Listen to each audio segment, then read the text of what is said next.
York, Pennsylvania. Here. Now we're just about 60 or so minutes from Philly. We have one F of a story for you.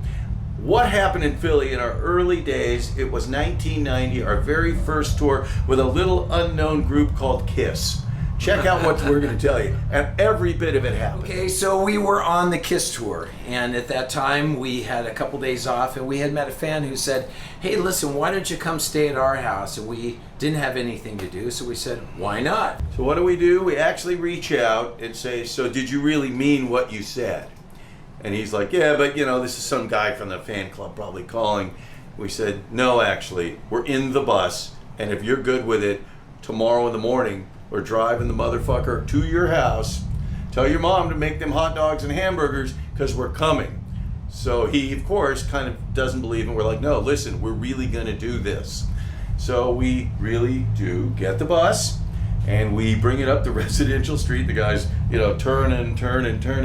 We come up and he's like, I can't believe it. And then, of course, we had our road crew behind the bus who had our equipment, and they had to do some repairs. So not only do we have this giant tour bus in front of this guy's house, but we ended up getting the truck and taking all of our gear out onto his lawn. Front yard. And actually adjusting the cymbals what Bloss had broke at the time. Everybody lives somewhere in the world, has a venue that they go to see shows at when you're really, you know, you're younger.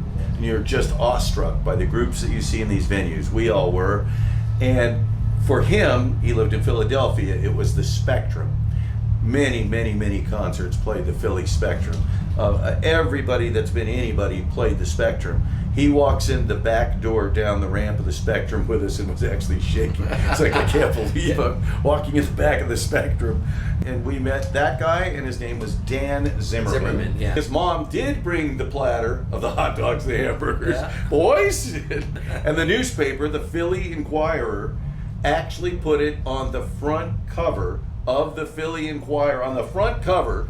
Now the record company was so awestruck. They're like, do you guys realize you're on the front cover of the Philly Inquirer? And at first we're like, who did something wrong? They're like, no, the kid's house that you stayed at before the Kiss show. What's up, everybody? This is Blando from Slaughter. And a lot of people have been asking me, what is that crap you play with out there? So I'll give you guys a little rundown. First we'll start with the guitars here. Right now this is kind of my main axe right here. It's a very well beat up Gibson Studio. I favor the Studios for whatever reason. I really don't know. I just like the way they feel, the way they resonate. There's no binding. My favorite one was a 92, which I don't have anymore. It's TSA broke the neck 14 times. I mean, it's no longer fixable. But I found this one, and it's been worn off. I'm playing it for the last couple of years.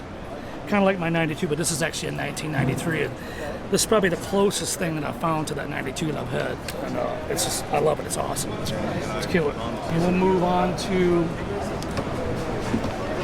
another studio here. And to be honest, I don't even know what year this is, so let's take a look here. We are looking at a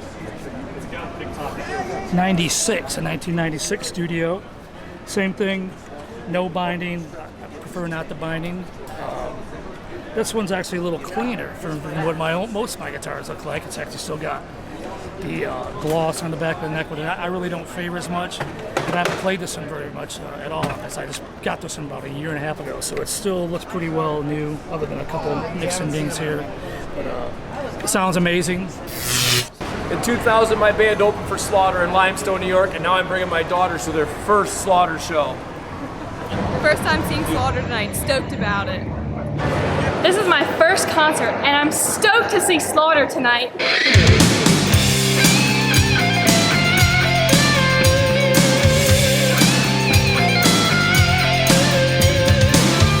I've been living in this lonely world, wishing I could find someone to love, hoping someone would come from above, change my life. Yeah, when I noticed you there, you were my angel.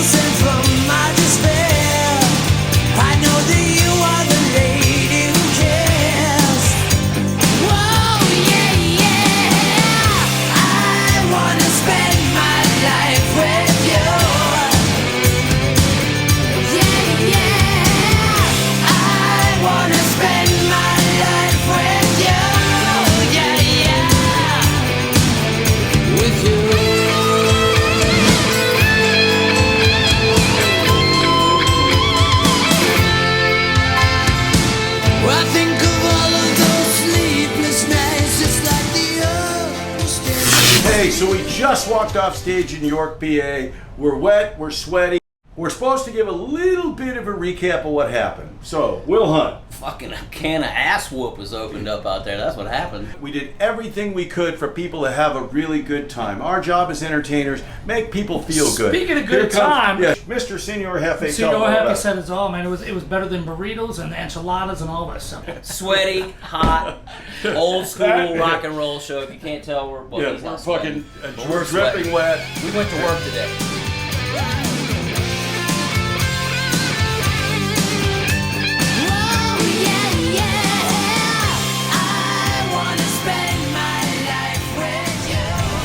Hey man, I haven't seen Blando anywhere. Have you?